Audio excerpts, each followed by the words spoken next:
the legendary Eleanor of Aquitaine. When it comes to great queens, few come close. Her marriage to a duke 11 years younger created a power couple unequalled. She is the mother of two of the most famous kings in history. Her story is one of chivalry, romance, dedication and defiance. She is no kept woman, and her actions against her tyrannical husband would incur a king's wrath. This is her story.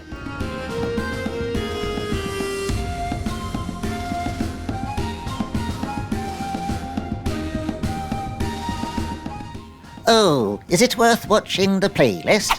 Oh yeah, I'll give it a harder. Playlists are fun!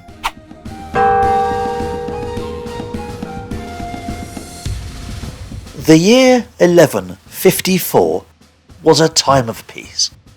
The 15-year-long war, known as the Anarchy, was over.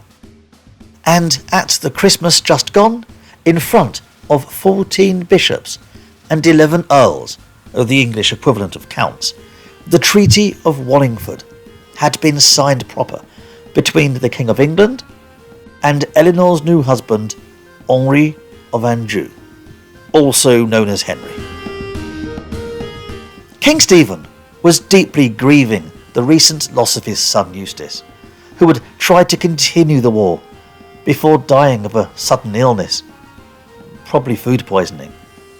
So now, as a part of the treaty, Henri, let's call him Henry from now on, shall we, as we transition from a French story to an English one.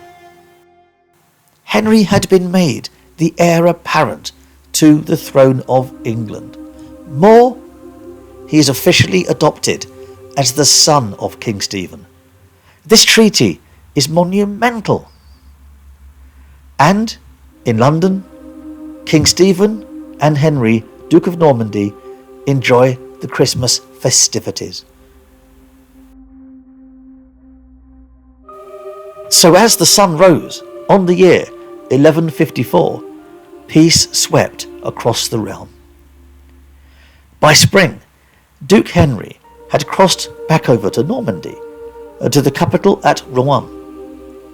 There he met his mother, Empress Matilda, no doubt equally glad that her cause had finally been won, even if it meant that she would never wear the crown herself. And before you say, I say, old boy, I thought this was about Eleanor of Aquitaine. Yes, the Duchess herself arrives soon after, joining them at Rouen for the Easter celebrations. Because wow, they had much to celebrate. It was also the first time that the Duke, formerly known as Henri, met his newborn son, William, now a young pup, just 8 months old. Now, last episode I mentioned that it was not known if Eleanor and Empress Matilda met while the Duke was away fighting the Anarchy. But here, in 1154, it is documented that Eleanor is living at the residence of her formidable mother-in-law, who is known to have been arrogant and aloof. After all, she was no mere queen consort. She was the wife of Heinrich V, the Holy Roman Emperor, before he died. Once upon a time, she was an empress, a title that she still held whether anyone liked it or not. Because if anyone had the right to arrogance, it's Matilda. And yes, Holy Roman Emperor. Sure, they ruled from modern-day Germany, and often were in conflict to the Latin Church, but this is what Heinrich was called. He was the king of the Romans, crowned emperor by the Pope himself. So there you go. Actually, while on the subject of Germany, they absolutely loved Eleanor of Aquitaine, as her beauty knew no bounds. Okay, who's into classical music? You'll no doubt be aware of Karl Orff and his famous Carmina Burana, written in the Middle Ages and made classical by the 1930s. Right. 10th movement, the Weir du Well, allez min, I don't speak it very well. You know the song. That's about Eleanor. From the sea to the Rhine. They would happily give it all up to have her in their arms for one night. Yes, Eleanor has even made her way into the Carmina Burana, and her tumultuous life most certainly fits the theme of the works. Anyway, where was I? And during this summer, Duke Henry spent a short time while putting down a small rebellion in Aquitaine before arriving back at Rule 1. He's pretty busy.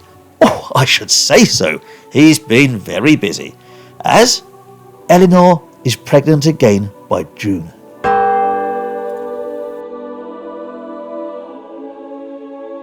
Actually, Eleanor will spend almost all of the next decade pregnant. So often we'll be observing history from other lenses, such as Henry.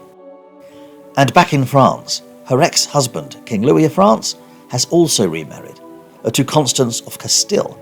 So he and King Henry meet up in the September of that year to bury the hatchet. Rivals no more. Let's see how long that will last, shall we? Then, after a short illness, King Henry was in a Vexin showing some rebels who's boss. The reason I mention Henry at this point was because in October, King Stephen, only around 60, passed away. Thus, Henry, Duke of Normandy, became King Henry II of England, and by extension, Eleanor has bagged herself another crown as Queen of England. Not that you'd have thought so, given both their actions. Because there was no mad rush to get to London for the coronation. No. Henry first took a castle at leisurely pace, while Eleanor spent the time sorting out her dresses. She'd take 42 silk gowns, 14 pairs of shoes, and around 10 undertunics, among a whole collection of other items. Once Henry put his affairs in order, placing his mother Matilda once again in charge of Normandy, 2 weeks had passed. But finally, the new royal couple were ready to sail across the Channel to England as King and Queen. With them apparently came Eleanor's bawdy sister, Petronilla. Though a quick note, because Petronilla vanishes from historical records around this time. It is assumed she died somehow that we don't know what it was, most likely a brief illness. It is often said she dies around 1152, but she's also placed at the annulment as well as the coronation in England, so make of it what you will. She was only 29 years of age at the latest, and she was Eleanor's only other sibling. Though oddly, this is not the last time we'll be hearing from her. And one person also not going to England for the coronation was Bernard de Ventadon. He was dismissed from the court, no doubt the king's idea, and ended up living the rest of his days in the courts of Count Raymond of Toulouse. It is there where he became the greatest troubadour of all time. Whether he saw Eleanor again is not recorded, though, in his own words, he implies the Queen had moved on and saw him with disdain. Anyway, on to this coronation.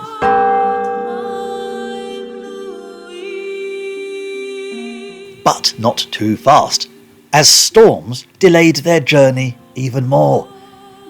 It wouldn't be until early December when they'd finally crossed the Channel and land in England. The best part of 2 months had been wasted. As I said, a leisurely pace. The last time this happened, Matilda had lost her throne to Stephen. Thankfully, Henry had Archbishop Theobald of Bec keeping the throne warm, and no one dared cross Henry. So once again, we see Eleanor in a ship, and again, in heavy storms, getting rocked from side to side. Only this time, she's heavily pregnant with her 4th child. And the youngest, her boy William, is with her. The young boy must have been terrified. For a whole day they endured this. Remember, this isn't a short hop from Calais to Dover. They're in Normandy. They are sailing from Barfleur to Southampton. It's the best part of a 24-hour trip. Given the fact that there is a storm on, usually it would have taken quicker. Jumping jellyfish, I think we're going the wrong way. I don't like this storm, Captain. Oh, Willie! We're listing to starboard, Captain. But I didn't order any lists. Oh, we're going to sink, Master Mate. No, we're not. Land ahoy, Captain. Well, that's that out of the system. But, Master Mate is correct. There is land ahoy. And the ship landed safely at Southampton. Once disembarked, the new royal family headed straight for Winchester, securing the treasury that was based there. Some people were actually shocked they survived the storm. Then, with the build-up to Christmas in full swing, it was off to London.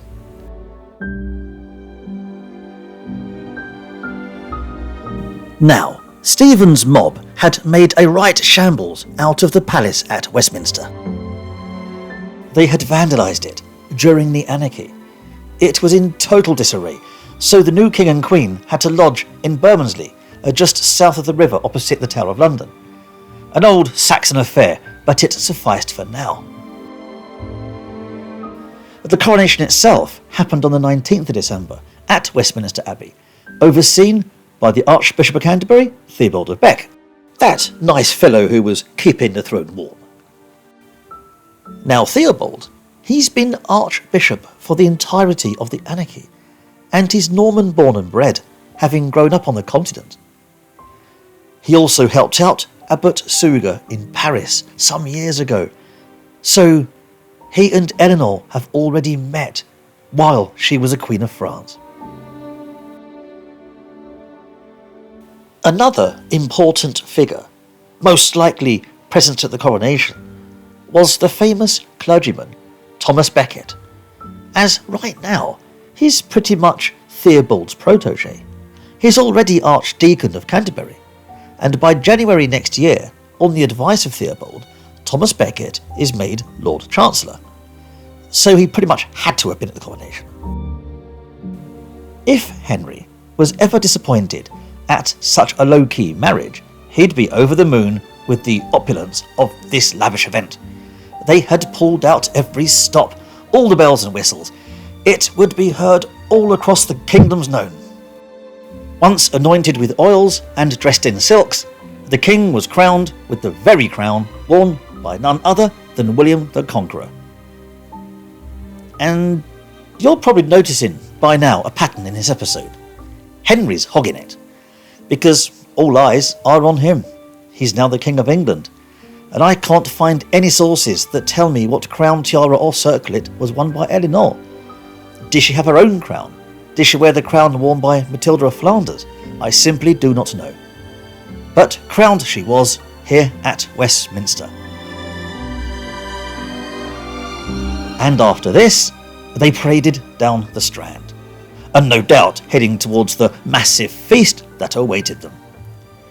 Then, in just a few days' time, they were enjoying the Christmas festivities. And people had come from far and wide. They even brought animals, monkeys, parrots, dogs. The old Saxon hall at Bermondsey must have resembled a menagerie. I mean, how many people during the 12th century had seen a monkey? Not many, I'd wager.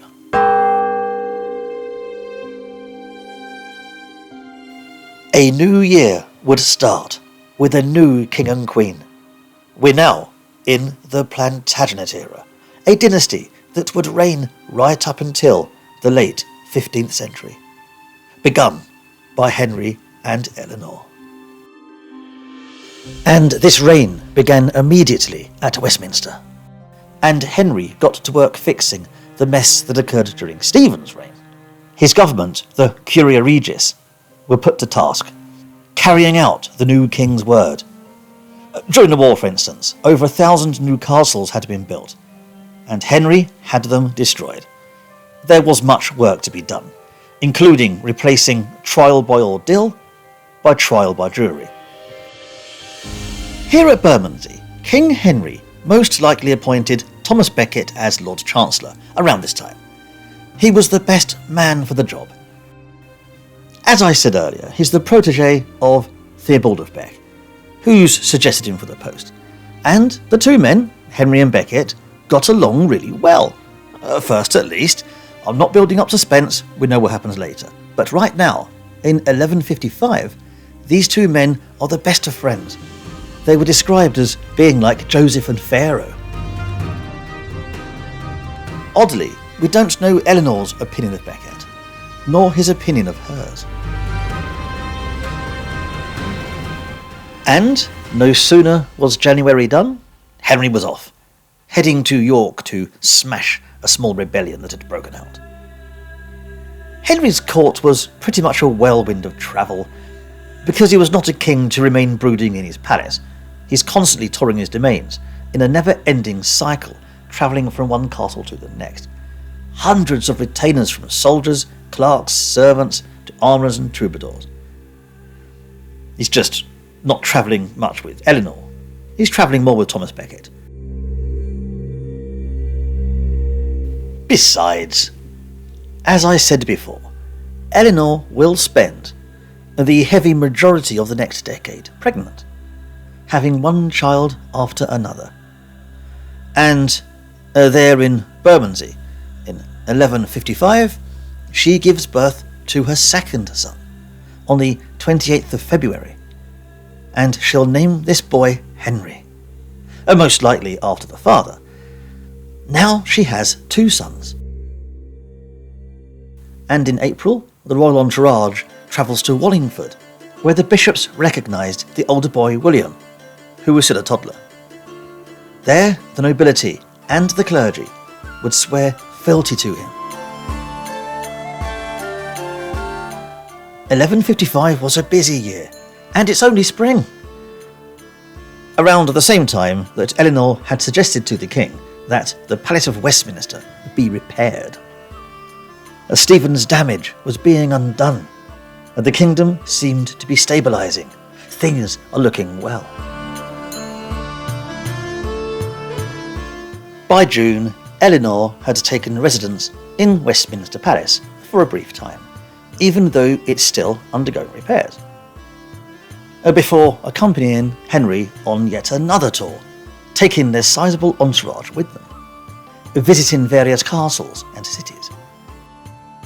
And by September, they were all resting in Winchester, no doubt exhausted after all this constant travelling.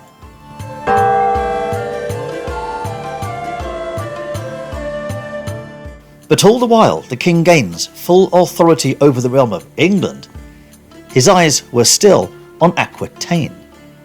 Because sure, he had made a truce with the King Louis of France, but he knew that would not last long. Especially as he was also the Duke of Normandy, and the King of England would never be a vassal to France. Plus, there would be trouble brewing over in Normandy, as warned by a surprise visit from the king's mother, Empress Matilda, who was currently acting as regent there, as once again his brother is being a pain in the neck. Geoffrey of Anjou, over there known as Geoffroy.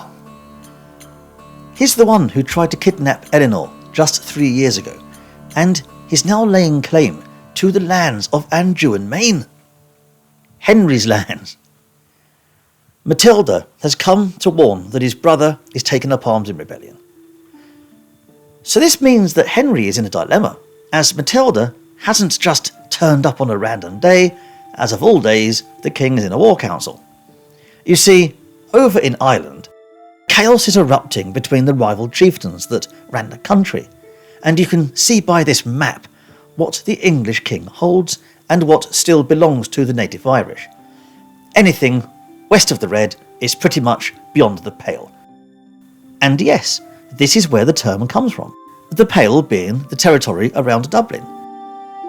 That's the general gist. There's more to it than that, but you get the idea. And the natives are pretty much making the most of there being no strong Norman power in Ireland at this point in time. They're causing chaos. Naturally, Henry wants to sail over there and knock some heads together. Pope Adrian even gives him the green light to invade. He's convinced the English king can sort the problem out. Only Matilda arrives in England and shuts the whole planned invasion right down. She explains to the War Council that Ireland simply is not worth the waste. It's a backwards culture, full of unwashed barbarians with no real concept of money. They are poor. Her words, not mine. I happened to love the Irish. Probably why I married into an Irish family. But anyway, needless to say, the war effort is now redirected to the continent, as Henry's annoying little brother needs to be knocked down a peg or two.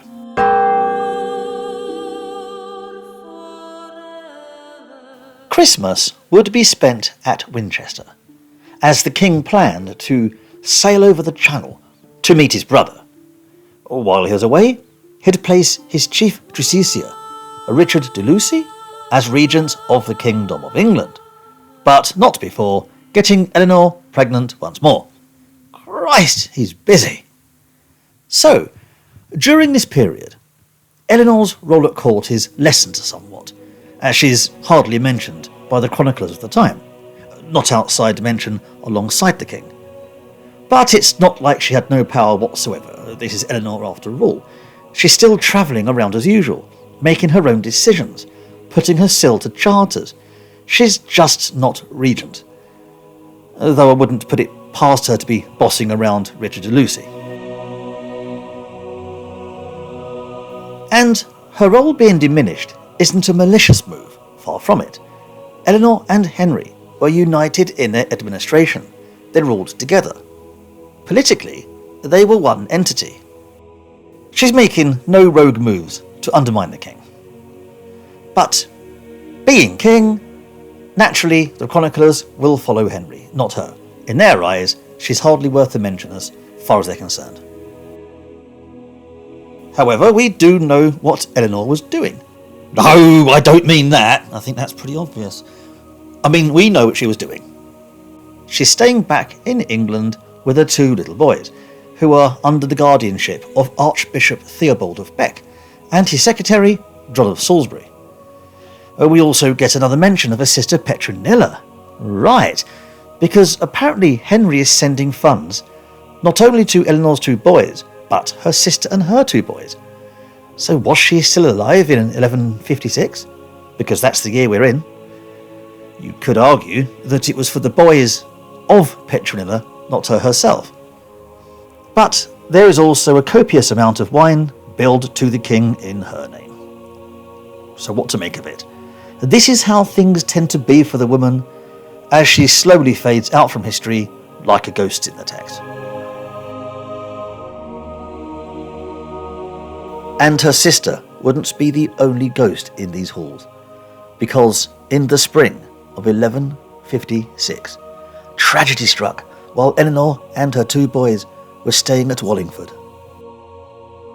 We don't know the circumstances. It could have been a brief illness, it could have been a number of things. But her eldest son, William, the heir apparent, had died. He was only about 3 years old. Thus passed the little Count of Poitiers. He was buried at Reading Abbey, at the feet of his great-grandfather, Henry I. Nothing is left of the site now, as some pillock named Henry VIII demolished Reading Abbey centuries later in 1538. These days, a plaque more or less marks where Henry I's tomb was, and we know the poor boy was buried at his feet. And it's not like Eleanor or even Henry had much time to grieve, as the Queen gave birth to a baby in June, a girl called Matilda, no doubt named after her grandmother. And baby Matilda was baptised by none other than the Archbishop Theobald of Bec. The Lord taketh, the Lord giveth. Then, the next month, in July, Eleanor took a substantial amount of money from the treasury and headed across the Channel with the two children, Henry and Matilda. And in August, they met up with the king in Anjou. As for his so-called campaign, well, while abroad, Henry ended up paying homage to King Louis of France for his Normandy lands, and Geoffrey of Anjou ends up as the Count of Nantes. Still, Henry did receive homage from Eleanor's vassals, and peace was achieved, which was a good thing, though there was still some work to do. This time Christmas would be spent in Eleanor's territory, Bordeaux, and she was spent a few months here, and would not be back in England until late February, where she arrived with her 2 small children, sans king. And you'll never guess what. Come on, guess. Yep, she's pregnant again. I think we can safely say that the blessing given all those years ago by Saint Bernard Clairvaux had worked. She's more fertile than ever.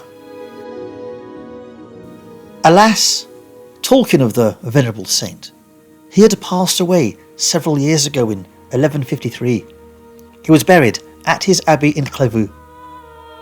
Another abbey that was destroyed, though we can't blame old Harry VIII for this one, because this is in France.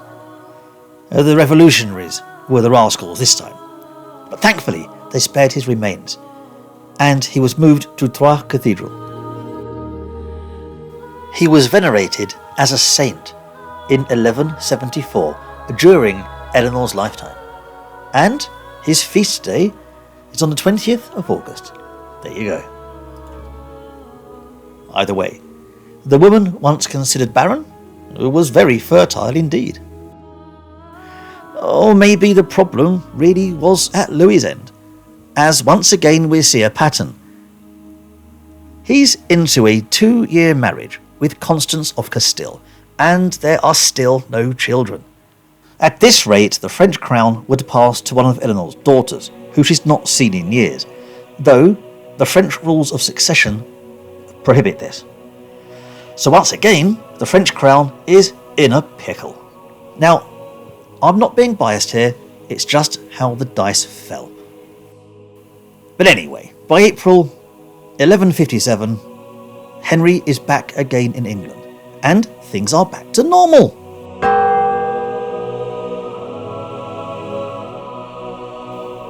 Only for a short time though, because no sooner was Easter done, Henry was on the move again, this time to battle with the Welsh, who were threatening to capture the city of Chester, being a general pickle. Unfortunately, this campaign would be a disaster for Henry, who simply didn't understand the hit-and-run guerrilla tactics of the Welsh Prince Owain. Henry would barely escape the campaign with his life. I'm not even exaggerating. The English were ambushed and their standard destroyed. The king was assumed dead at one point. He was thus forced to negotiate for peace. Then, as if nothing had happened, he was on his usual travels, going from town to town. Thankfully, the forever pregnant Eleanor was not on his travels. She didn't accompany her husband to Wales. Instead, she spent her time in Westminster Palace, in London, while Thomas Becket and de Lucy were sent north to rendezvous with the king. Eleanor only joining Henry in Oxford when he took a break from his whirlwind tour. And here, in Beaumont Palace, the Queen gave birth to a boy on the 8th of September, 1157. Her third son, who would never know the first. This boy would be named Richard. He is the boy who would one day be king, Coeur de Lion, Richard the Lionheart. Though right now he's just a tiny baby, he's hardly a terror to Turks or Saracens. Even at this stage, he was considered important due to a prophecy of the mythical Merlin. The people of the 12th century, especially the nobility, took the tales of King Arthur very seriously indeed. This is the century where Geoffrey of Monmouth first penned his histories of the fabled king. It is he who compiled many sources to come up with the book we know as the Historia Regum Britanniae. I mention this because in Monmouth's writings he tells of a prophecy: the eagle of the broken covenant shall gild it over and rejoice in a third nest. Basically, the eagle of a broken marriage shall rejoice in her third child. People saw the eagle of this broken marriage as Eleanor of Aquitaine. In 1157, Monmouth had been dead a few years. So for once, we're not dealing with hindsight, as the particular books we're talking about, the Prophetiae Malini, were written before Eleanor even married Louis. He wrote these books years ago. The prophecy also talks of roaring lions, another particular icon of the period, and people were beginning to see this baby Richard as fulfillment of this prophecy. A lot was riding on the boy. And I know what you're thinking. Third child? Third child? Richard is Eleanor's sixth child. Yes, but he was the third male child, and we know what this day and age is like. It doesn't follow our ideals. Here, they are only counting the boys, but only in context of fulfilling the prophecy, because you can guarantee that if Merlin Monmouth had said sixth child, all of a sudden, you know they are counting the girls. Anything to make it fit. There you go. And incidentally, his nursemaid, Hoderina, also had a boy that very day, so the two spent their infant years together.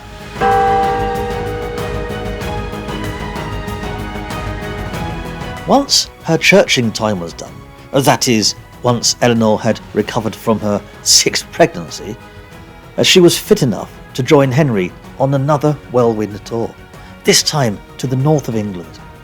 As it isn't all about Henry paying homage to a French king of a Normandy. Henry's also receiving homage, this time from the King of the Scots, Malcolm IV. And, as winter set upon the kingdom, they were all snuggled up in Lincoln Castle for the Christmas festivities.